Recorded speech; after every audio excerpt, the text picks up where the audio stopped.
Hey, how's it going, ladies and gentlemen? I'm back. So, I thought that today on my daily walk, I will talk about management styles and, my particular management style. And I was researching, years and years ago. I was very interested in how other people manage people and the most efficient companies around and the most successful ones, and how these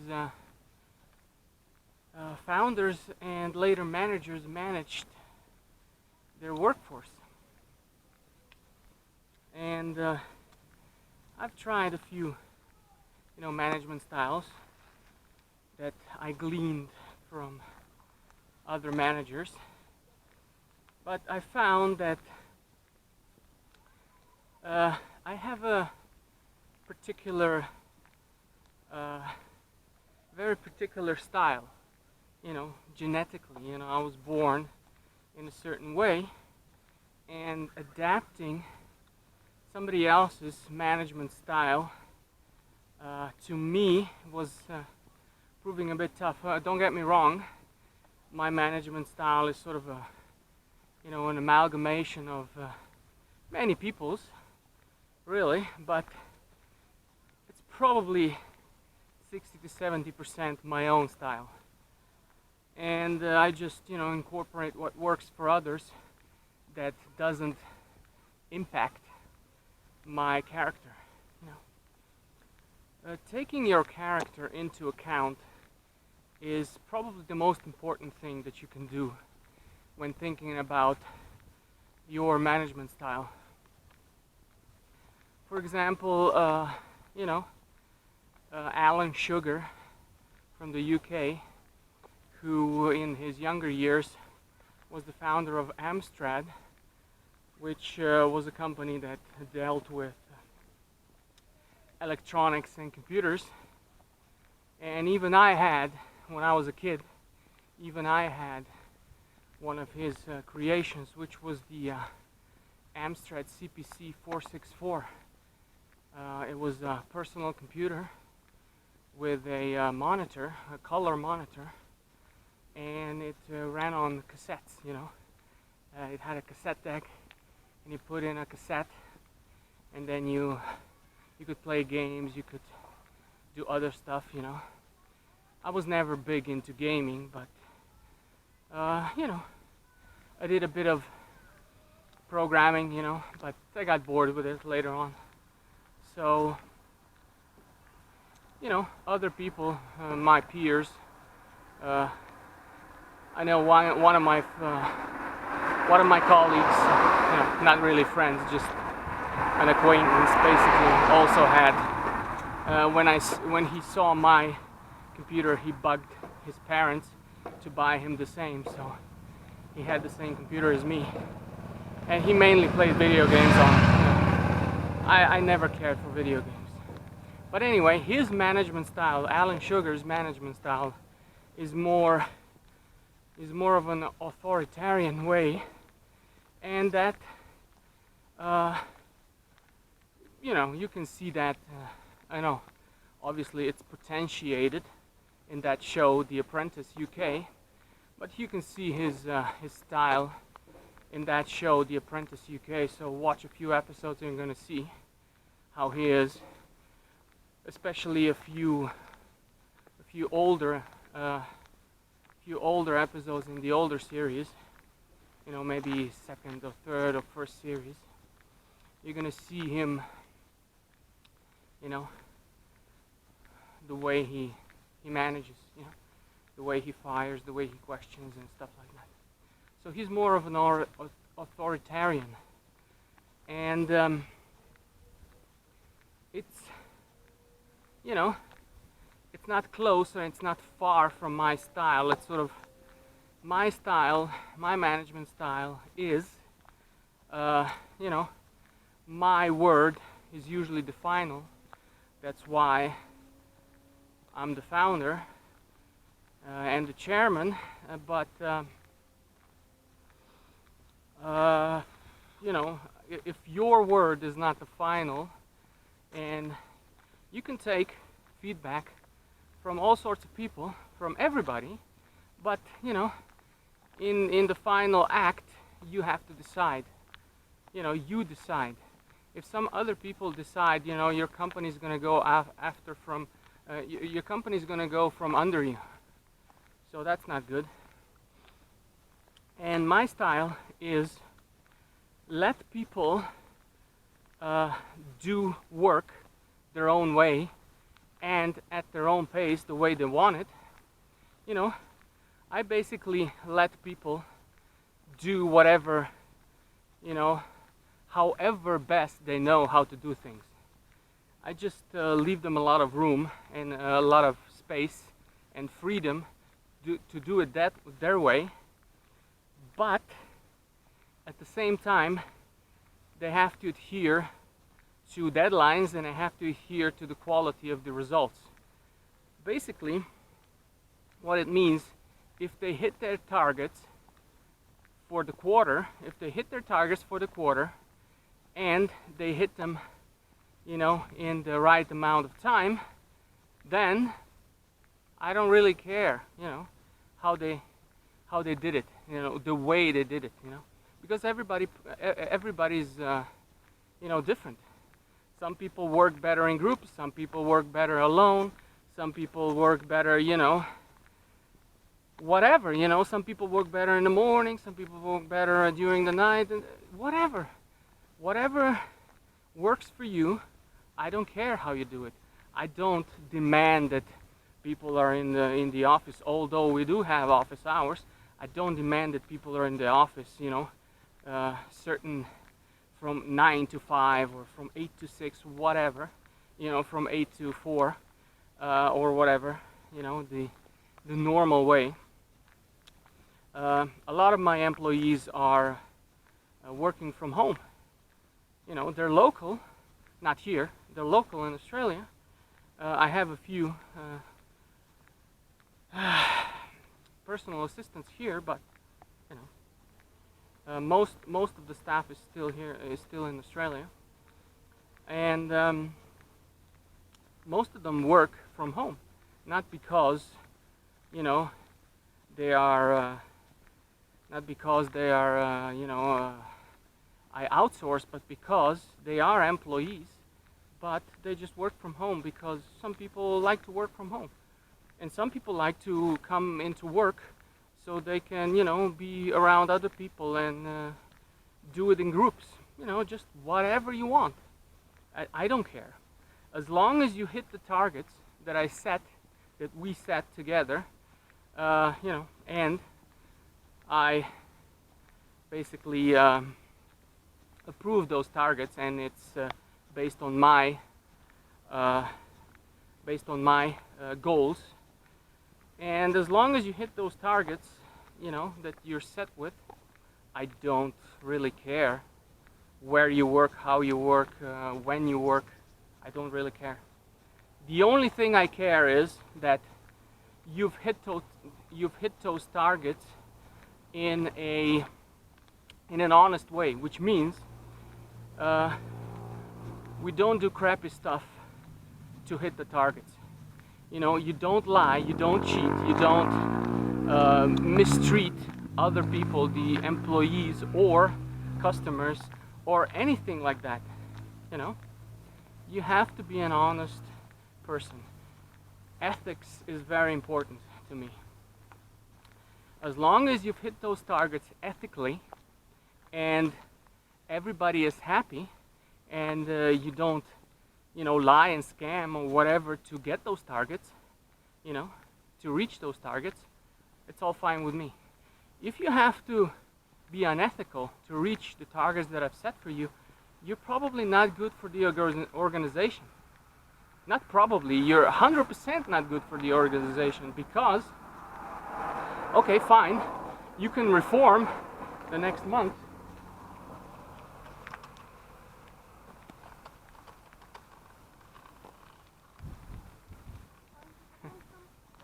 very rare to get bicyclists behind me. It's usually just cars every day.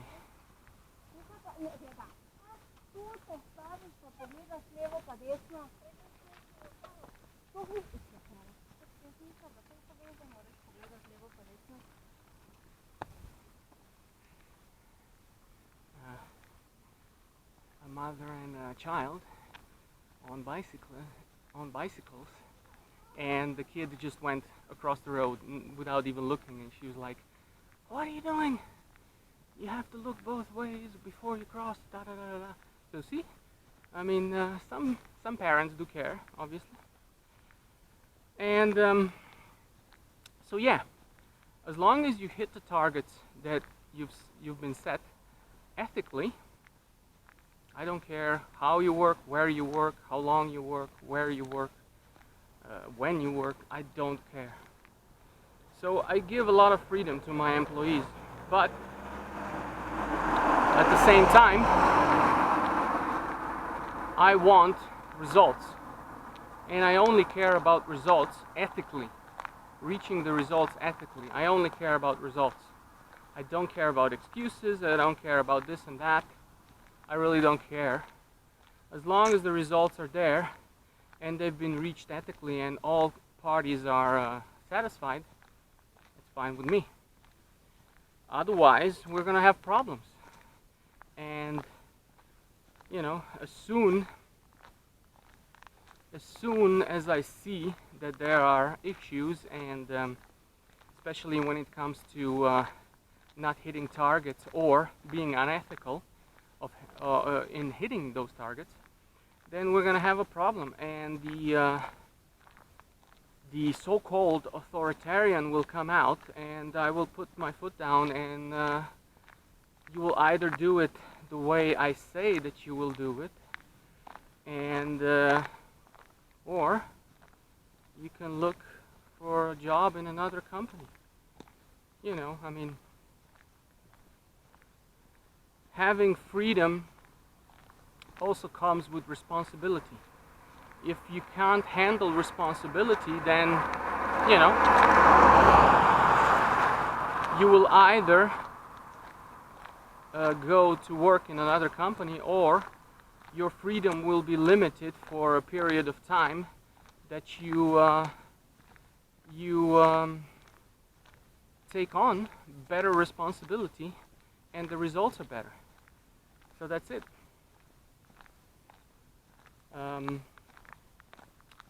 So again, you might be a different person, you might be totally different from me, and you might want to have a much more involved management style and more, I don't know, micromanagement. But you know, I don't like to micromanage at all, because my character is that I expect adults to be adults and be responsible for what they do and be responsible for their results. But you know, some people are not adults, so you have to find out which ones they are, and your character might be different. And look at this beautiful dog you're gonna see now.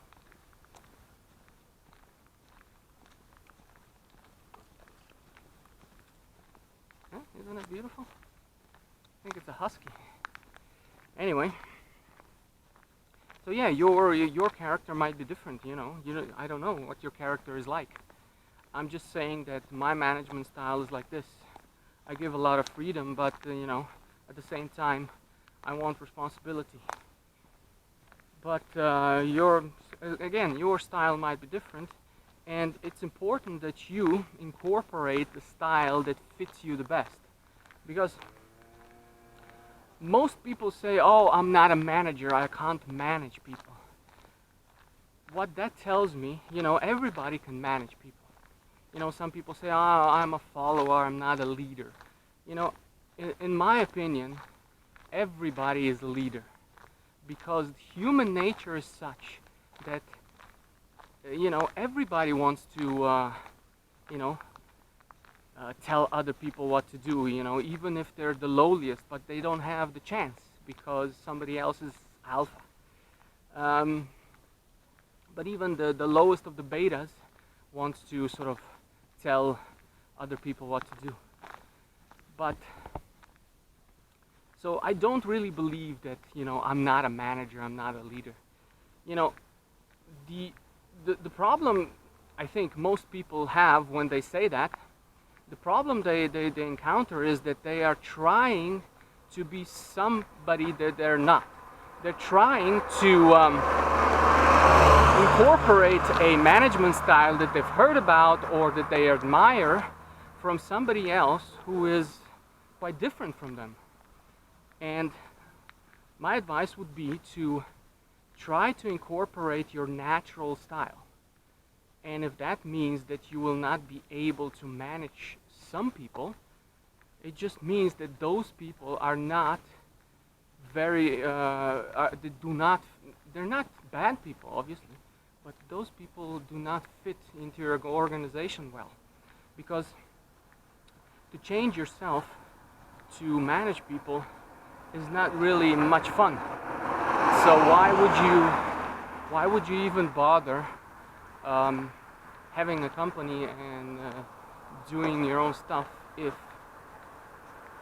you will not be able to actually enjoy it, because you'll be managing people, because at the start you will have to manage people yourself, unless you have so much funds, your funds are so swollen that you can just from the beginning you can start employing a lot of people in the managers.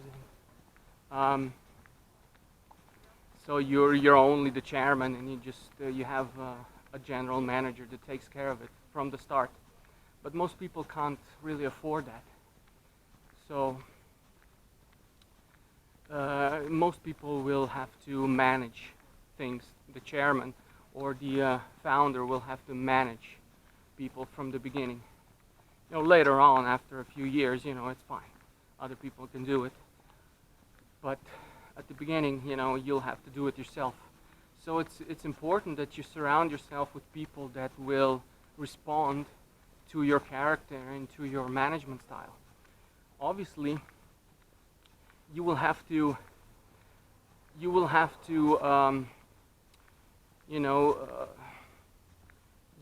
sort of become more generalized, in terms of your management style, so it appeals to more people than your, true DNA natural style, because otherwise you will only be able to, attract and keep certain types of people, that respond to your management style.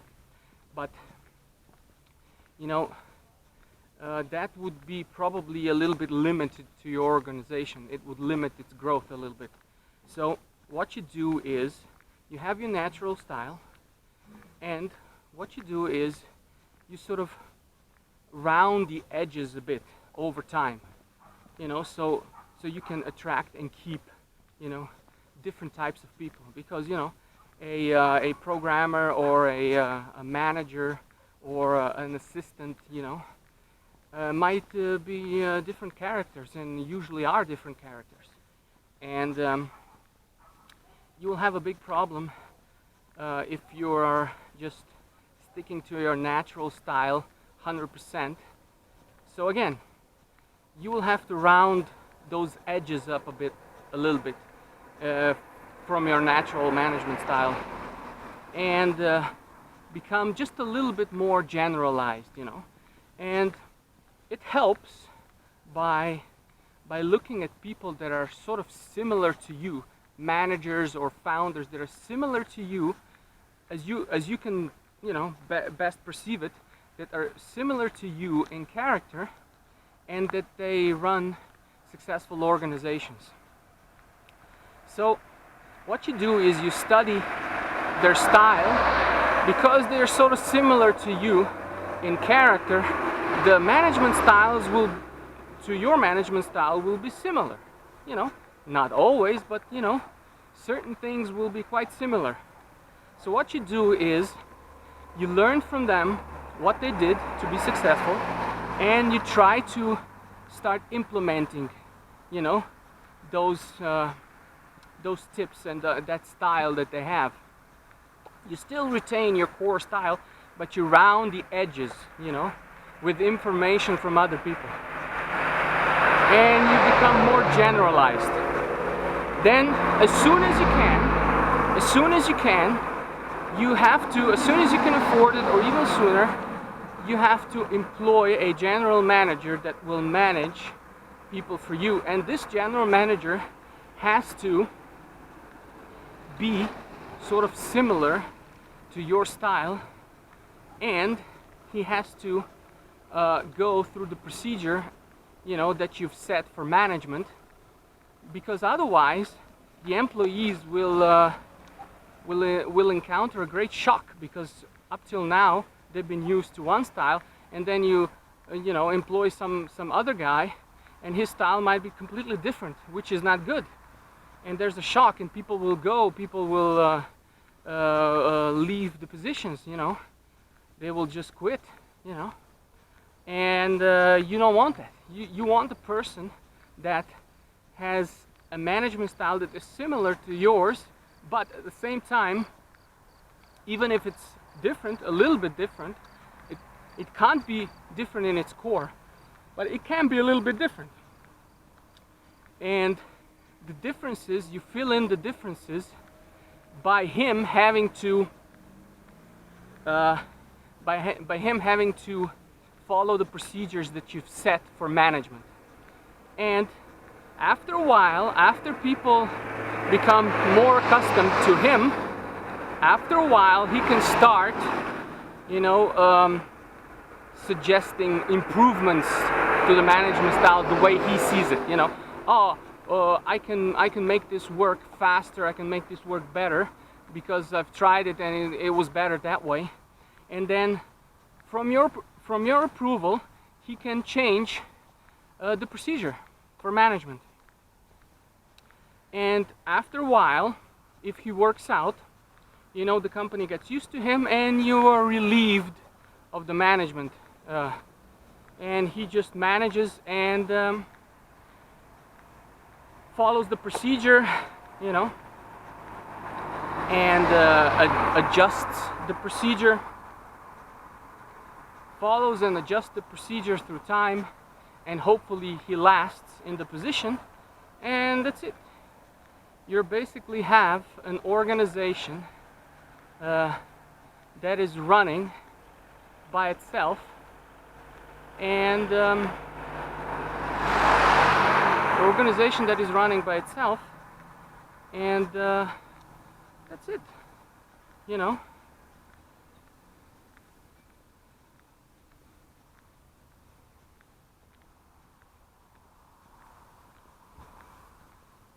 And you're relieved of most of the duties of management. You're not relieved, obviously, of the duties of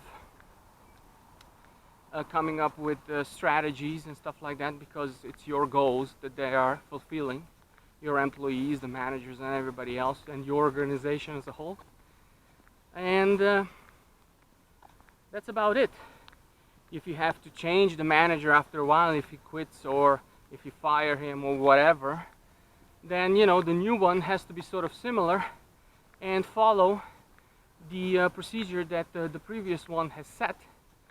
And that's it. You know, it's not really a negotiable thing, because that would be the smoothest transition. You know, if transitions are too hard and too rough, it's never good for the company. So again, your natural style is the best for you. The only thing you have to do is you have to generalize your style a little bit and round the edges. And the most important thing is, don't try to be somebody you're not when it comes to management. Don't try to imitate somebody else's style that might be completely different from you in character. It's never going to work. It's going to be a disaster. And you're going to be completely unhappy managing people that way. So that's it. I think this was this made sense. So see you next time. Cheers.